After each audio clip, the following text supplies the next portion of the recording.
Move host Donna Yeager talks with David L. Jaffey, who is an instructor with Stanford's Assistive Technology course.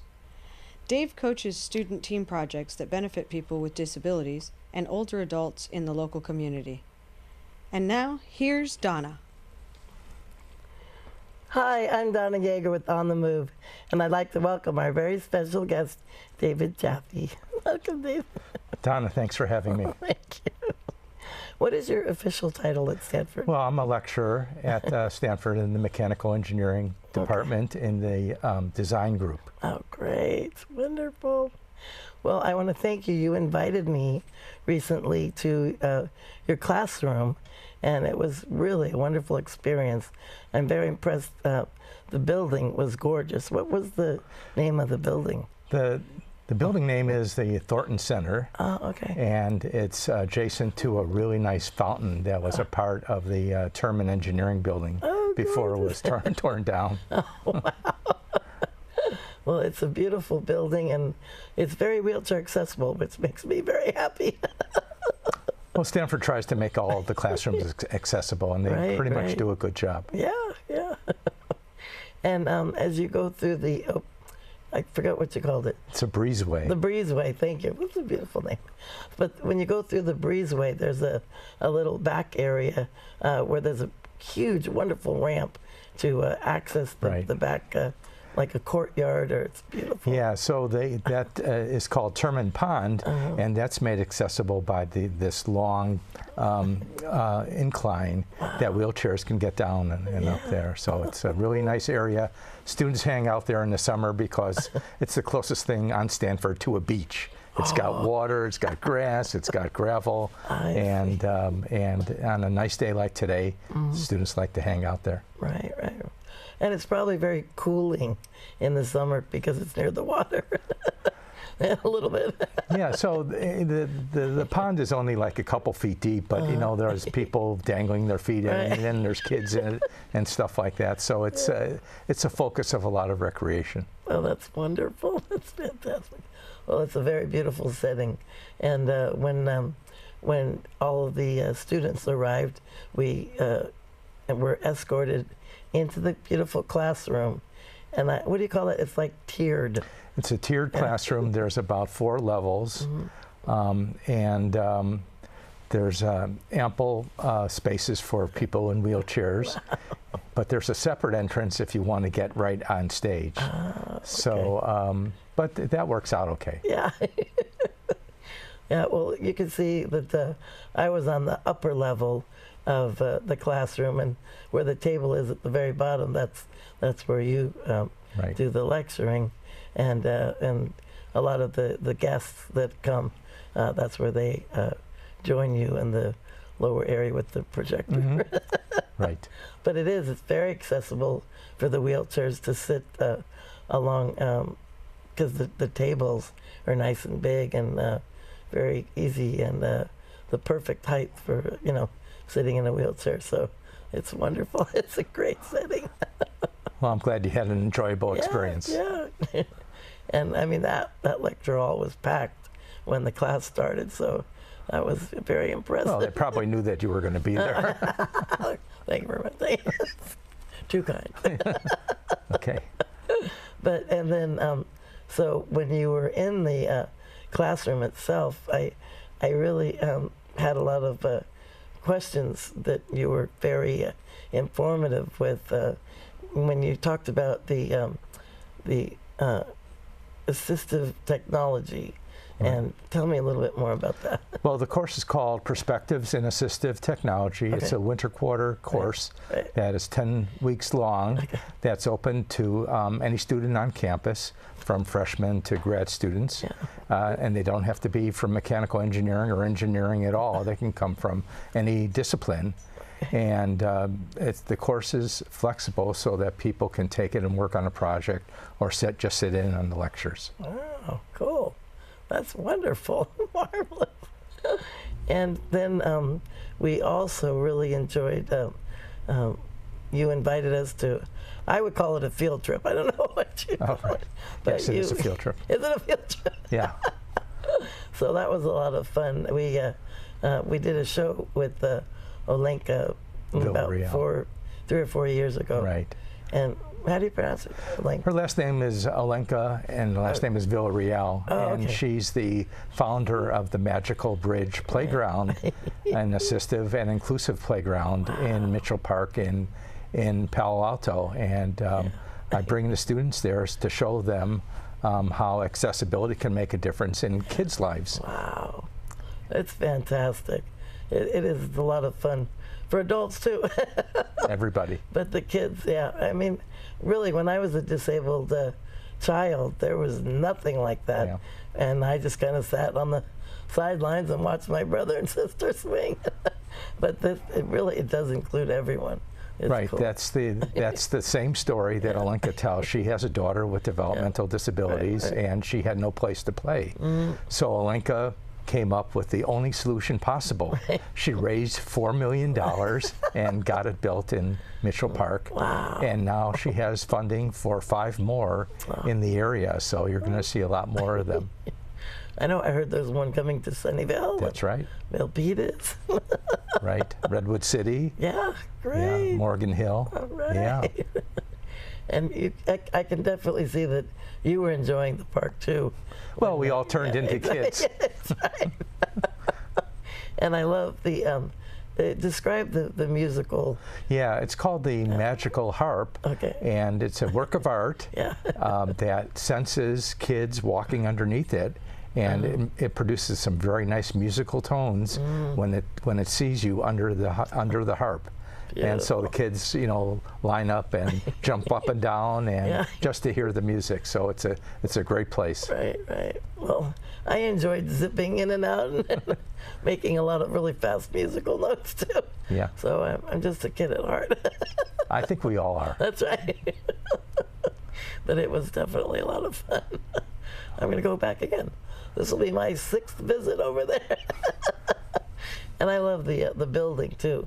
The structure, it's like a playhouse. Yes, the playhouse is a 2-story playhouse, so that and it's accessible on the upper level and the lower level for kids who use wheelchairs. That is rare.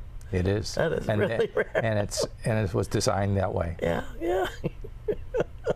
And it's so cute. They even have little chairs and tables, and they've got like a phone that's glued to the. It's a piece of wood, but it looks like a phone glued to the table. It's really, and a cup, a drinking cup. It's very realistic. So and very colorful too. Oh, beautiful! Yeah. Everything is just gorgeous colors. Really, lots of fun. Anyway, so let's talk a little bit more about. I'm really interested in your philosophy about how you can. I want you to actually describe in more detail your course. Right. So the course, I structured it in a way where I can give an overview of assistive technology, but I bring in guest lecturers who are really good speakers who talk about interesting topics, such as prosthetics and robotics and exoskeletons, and we had a faculty person there who had 2 cochlear implants. Wow. And we had the best class session is when I bring in Stanford students with disabilities. And I just have them sit in front, and one at a time they talk about themselves. Right. And it really has an effect on the students because these are kids going to school just like them, and they just happen to have a disability, and they're all excellent students. Right. So a student seeing their peers be disabled and being successful is really important. And it's very impactful for them. Exactly. I can imagine how wonderful it is to really open the young students' eyes, to let them see that thank goodness, because of the ADA, Americans with Disabilities Act, which I was there. I helped write it. Oh, that's great. I was a little part of it, but it's important to educate the kids going through. Well, it's important for the students in the class to know that there's students with disability who are students just like them, and so disability isn't a stigma. It doesn't become a stigma to them. Right. Exactly. Right. So true.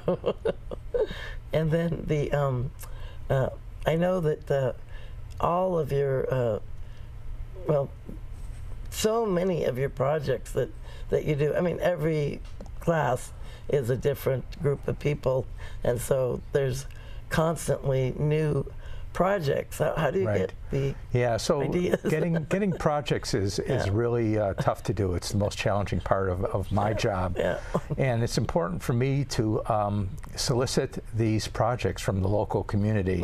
So I'm talking about real projects with real people with disabilities or older adults in the local community. It only makes sense to me that students work on things that they can see how it would benefit a person, a real person, not an imaginary person. So the people who suggest the projects work with the student team throughout the course of the quarter. Then these I call them project suggestors. They test out the solutions and give feedback to the team, so that at the end of the quarter they produce the best prototype that they can, that's functional and works for that individual. Wow. That's fantastic. Yeah. And I know that through the years, if you could tell us about some of the amazing guest speakers that you've had. Right. Like. Yeah. So it's really important for me to get speakers who are knowledgeable and interesting, and topics are interesting. So I tend to keep them from year to year. Because the students change. The students don't know it's the same person as last year. But among the people that I get are a lot of my colleagues. I have my colleague, Peter Axelson, who is a Stanford grad and a veteran with a disability. And he is an engineer who works in Colorado on a variety of things, a lot on adaptive sports equipment, adaptive seating, adaptive trails, and amusement park seating. So if you're a person with a disability who uses a wheelchair, he sets up the seating for these amusement parks to allow these folks to enjoy the park like everybody else. And you know, you were so gracious to invite me the day that Peter was speaking, and so I was floored. I mean, he has a beautiful facility where he's actually able to show people some of the wheelchairs that he's helping people with, to modify them to make it accessible for them. It's very important for him as a person with a disability to have correct seating. And so a lot of these projects are motivated around his needs and his desire to ski and be in a do mountain climbing and be in a kayak and stuff, and just live and enjoy life like everybody else. Yeah, that's fantastic. Yeah, but I mean, he literally, I've never seen this before. He had a gadget where he could actually hold the wheelchair. It almost looked like a ski slope, but it was like plywood, right? And he tested the chair to see, how it would tip over. And So that's a part of his efforts in testing wheelchairs to standards. So if you don't know, wheelchairs have to meet certain standards. And his place, they do this kind of testing. They do all sorts of testing with weighted dummies in it, and they try to see if it will tip over, under what conditions it might tip over, and they test the wheels and the hand rims and everything to make sure that it's safe and durable. Yeah. Actually, they just showed the picture of Ralph's design, which we're getting to that, but we might as well show the picture again, and let's start talking about Ralph. Okay. Okay. There it is. It's a very unusual, a unique design, because I've never seen anything like that. But it was specifically designed because of the he's using a lot of the chairs in third world countries, So he's made it his life's mission to build a wheelchair or a model of a wheelchair that can be produced in developing countries very inexpensively using local materials. Right. So his wheelchairs cost typically $200, but they're built in the country. Wow. And so what he's done in all his travels is check out all the wheelchairs in each of the countries and see what designs they've come up with that he could add to a composite design and give to the next country, the next people. That's amazing. Yeah.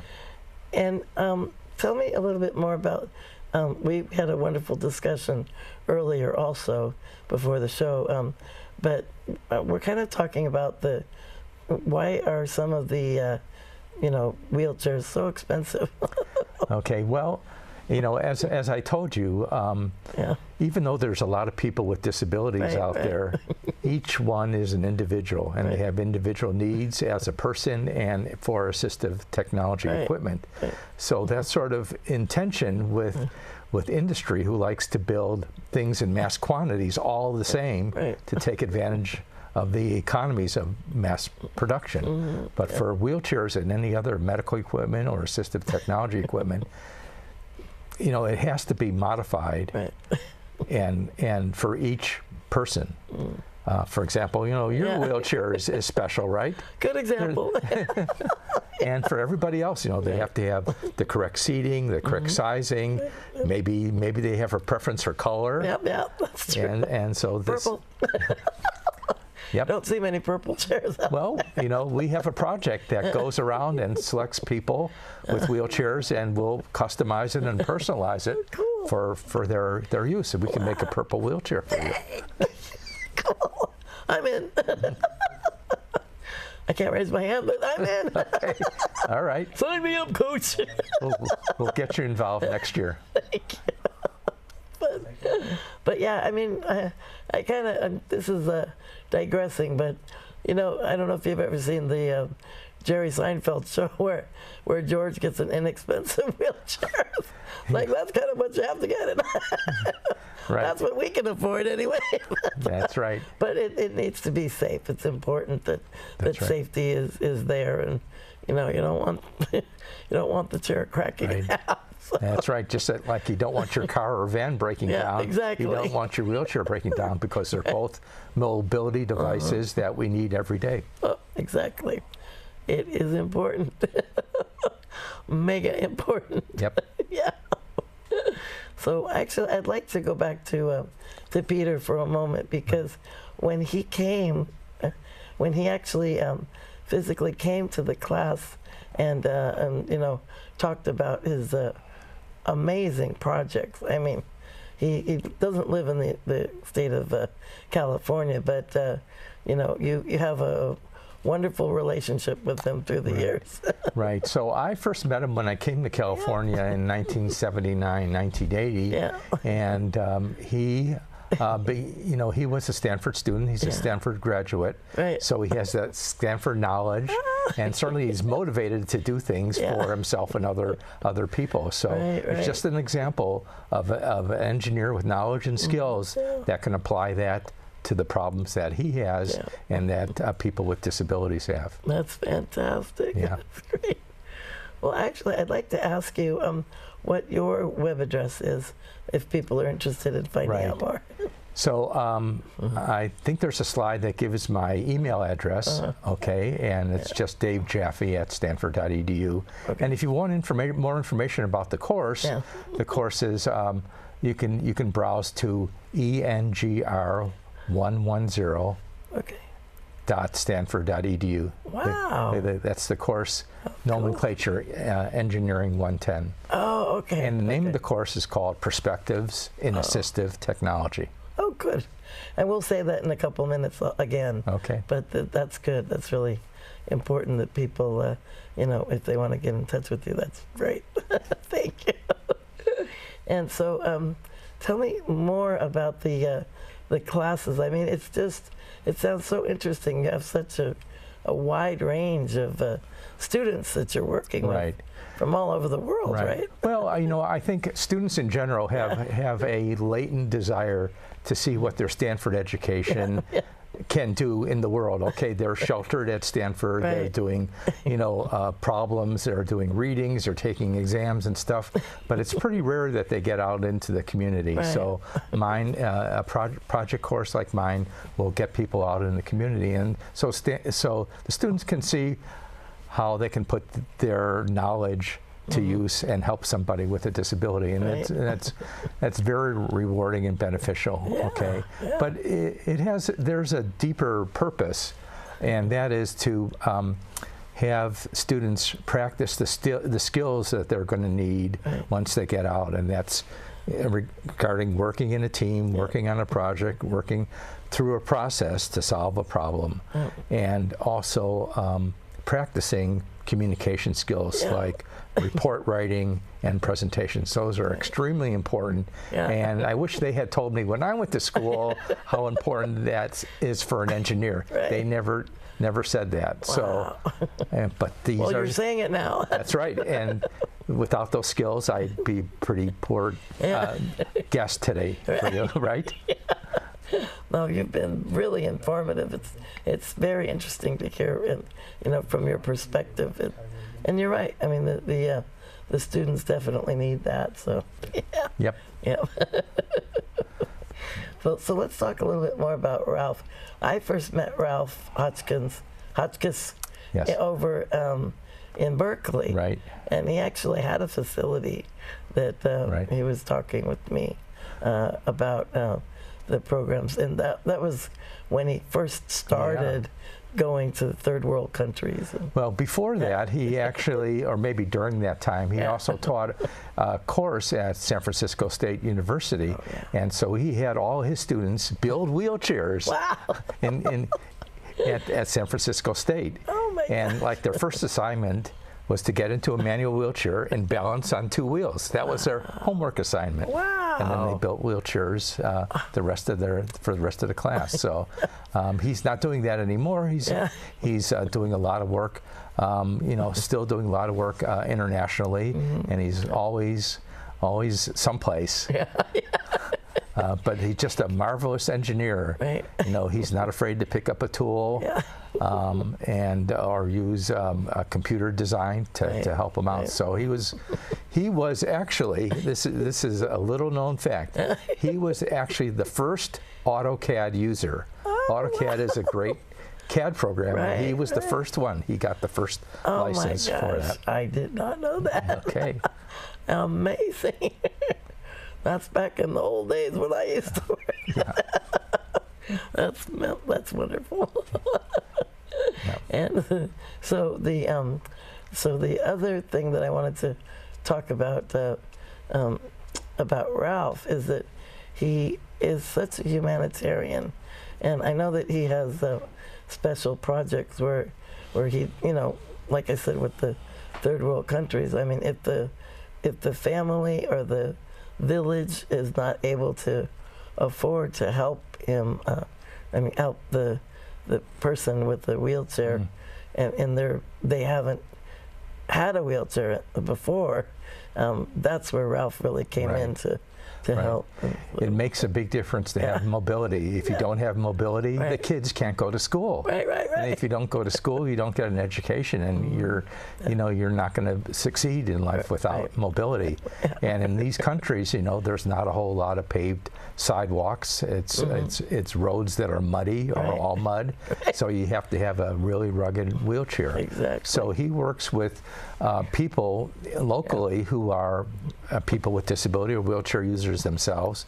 Typically, they repair bicycles as well, and they have a shop that they use to manufacture these wheelchairs. Tell us one more time what your address is, web address. Okay, my email address is Dave Jaffey at stanford.edu, and if you want more information about the course, go to engr110.stanford.edu. Okay, great. And I wanted one more thing. I want to invite people to attend my course next year. It starts in January. Oh, okay. You're welcome to come. They can contact you. They can contact me, and they can get more information. I'll put them on my newsletter list. I want to thank you so very much much, Dave. Thank you for joining us. Really appreciate it. Donna, it was really a thrill. Thank you. And thank you so very much for joining us. Until next time, I'm Donna Yeager with On the Move. Have a wonderful day. Thank you. That was great. We all can choose to make a difference. Our time is overdue. If we collect our dreams, take them on the move. We're rolling and we're walking, but we're not sitting still. There's a world of adventure to explore. We're signing and we're talking from New York to Brazil, from Canada on out to Singapore. We're on the move to make this world a better place. We're on the move, we're striking out to set the pace. We all can choose to make a difference. Our time is overdue. If we collect our dreams, take them on the move.